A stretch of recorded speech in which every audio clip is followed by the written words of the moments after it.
pessoal. Na aula de hoje, dando continuidade à unidade 4, Ecodesign, nós vamos falar sobre a cadeia de suprimentos verde. Então vamos lá, o que nós vimos na última aula? Nós vimos as fases do ecodesign, certo? Tanto na fase de pré-produção quanto a fase de produção. Agora, na fase seguinte, que é a fase de distribuição, a gente considera essa cadeia de suprimentos, né?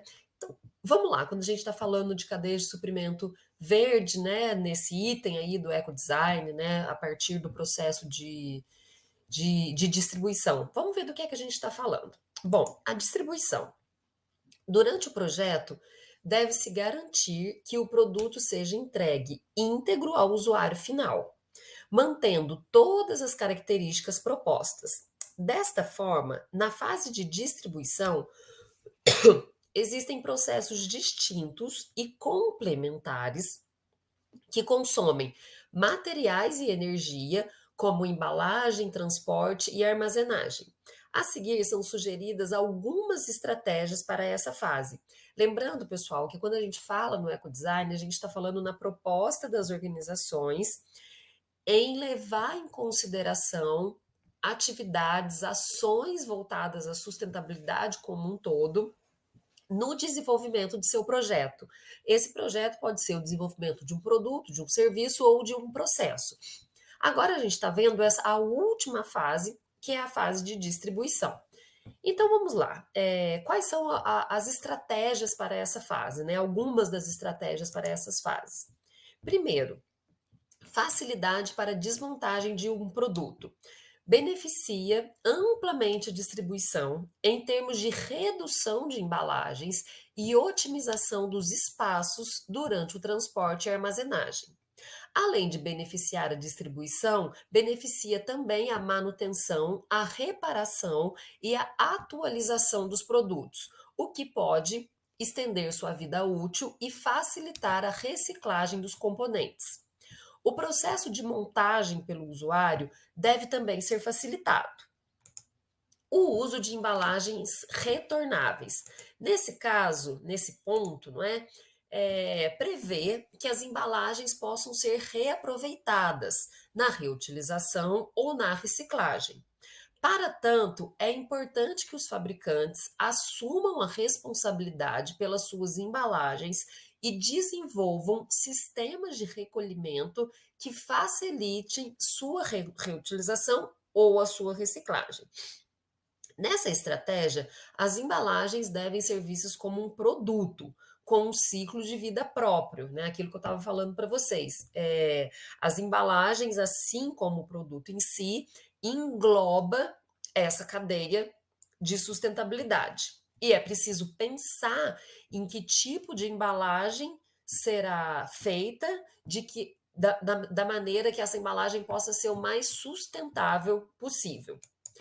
O próximo item, a otimização do transporte.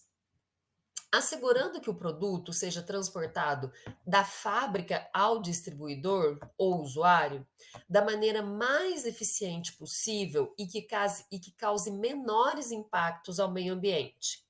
Um exemplo é a utilização do transporte hidroviário e ferroviário, em substituição ao transporte rodoviário e aeroviário pelo consumo de combustível.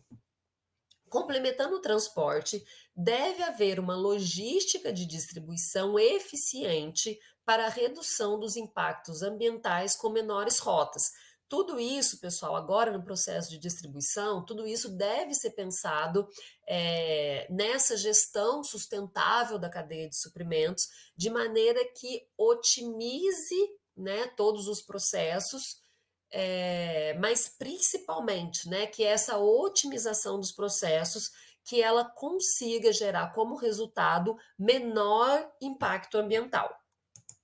O uso do produto ou serviço. Outro aspecto a ser analisado durante o projeto de um novo produto ou serviço é o quanto ele consumirá de energia durante o uso e quais insumos e matérias-primas auxiliares serão necessários para que o produto atenda suas finalidades durante todo o ciclo de vida. Durante o projeto, deve prever o prolongamento da vida útil do produto e levar em conta o aspecto estético que serve como atrativo ao usuário. Aqui, pessoal, a gente pode dar como exemplo a fabricação das geladeiras com celular. O que significa aquele celular?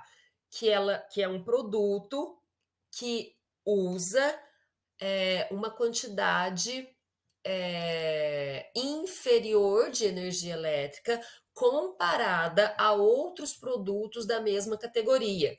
Imagino que vocês se lembrem aí, geladeira, por exemplo, até alguns anos atrás não existiam selos de consumo de energia elétrica de geladeira, né? Sendo que a geladeira era um dos produtos de eletrodomésticos que mais consumiam energia elétrica. Acho que acredito que vocês se lembram aí, né? A geladeira juntamente com o ferro de passar roupa. Essa estratégia, essa produção nova, vamos dizer assim, né? De se pensar uma engenharia de produção da geladeira que consiga consumir menos energia elétrica e funcionar do mesmo jeito, tá dentro aí do ecodesign, né?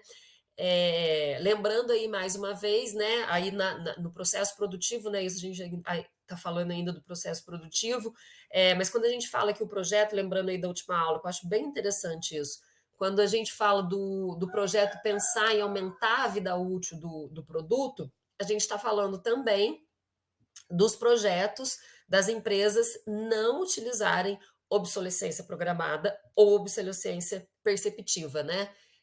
Porque assim você consegue produzir um produto que tenha um ciclo de vida compatível com a matéria-prima utilizada, enfim, né, compatível com o uso que se espera daqueles produtos.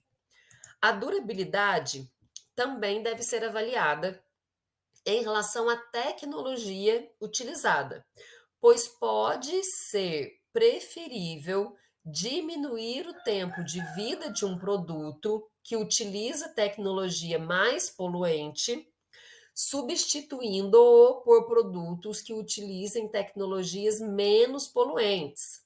A correta orientação do usuário quanto ao manuseio e uso do produto também favorece o aumento de sua vida útil, permitindo que sejam tomados cuidados para manter suas características.